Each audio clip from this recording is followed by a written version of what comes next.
Акыркы мезгилде бул үй бүлөлүк маселеси мындай ачык эле айтканда мындай оор маселелердин бири катары кабылдап атабыз да. Себеби дегенде ажырашкандар ушунчалык көп.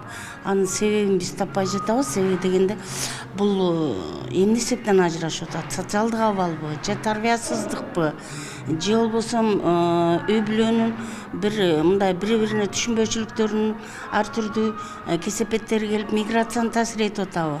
Муну биз тапканга аябай кыйналып атабыз. Чындыгында жылдын башынан бери бизге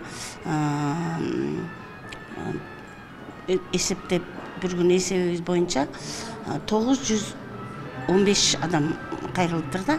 Анын 99% кыз келиндер да. Ушулардын бардыгы ошол үй бүлөлүк зордук зомбулуктун курмандыктарына айланган кыз келиндер да. Булардын көпчүлүгү ажырашып бүткөндөн кийин анан бизге келип өзүнүн укугун коргоюн деп келип атышат да. Жардам бергиле, мен ажырашып кеттим, мен 3 балам бар, мен 4 балам бар, мен 5 балам бар, мен кандай кылып өзүмдүн укугумду коргой алсам болот? Себеби баламды алып койду, үйүм жок, жайым жок, мен талаада калдым, же алиментти бербейт, ошол нерселер болуп атат да.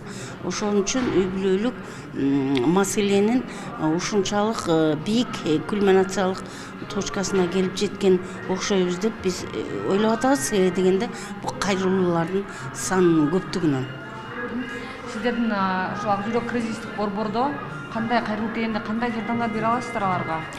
Биз ак жүрөк кризистик борборуна келгенде биз юридикалык жардам беребиз. Аларга алимент, анан кийин балдарын бөлүштүрүү боюнча, анан мүлк бөлүштүрүү боюнча, анан развод боюнча ушулар боюнча жардам беребиз. Андан тышкары психологиялык. Себеби дегенде келген кыз келиндер 100% бул психологиялык жагдайы депрессияга түшүп, стресске түшүп, ушунчалык акыбалы оор болуп анан келишет да.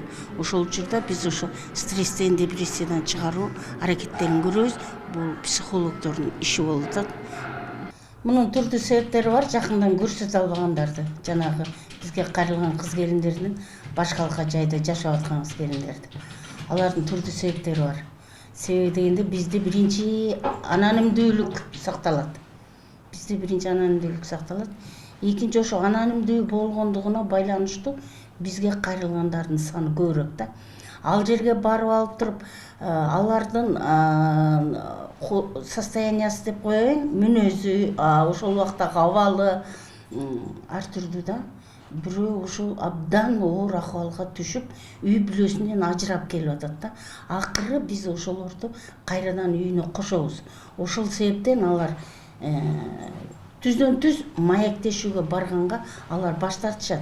Мүмкүн эртең мен кайрадан жарашып каламбы деп ойлошот биринчиден. Экинчиден баары бир уялышат да. Уялуу сезими, элден тартынуу сезими, эл эмне дейт деген сөздөн ушунчалык алар тартынышат, уялышат. Категорически эле мен жооп бербеймин, мен интервьюга барбаймын, чакырбай эле коюңуз деген сөздөрдү айтышат да. Кыскасы баш тартышат, уялышат. Ошон үчүн жанагы эгерде ушундай акыбалы жаман психология жана стресс, депрессиянын абдан кульминациялык точкасына жеткен кыз келиндер, алар өздөрүн жанын кыюуга даяр болуп турган мезгилде биз мүмкүн барып калабыз да. Ушул интервью берип койчу, эмне болдуң эле деп. Ал эч качан өзүнүн үй бүлөлүк турмушун афишировать эткиси келбейт да, айткысы келбейт, жашырат.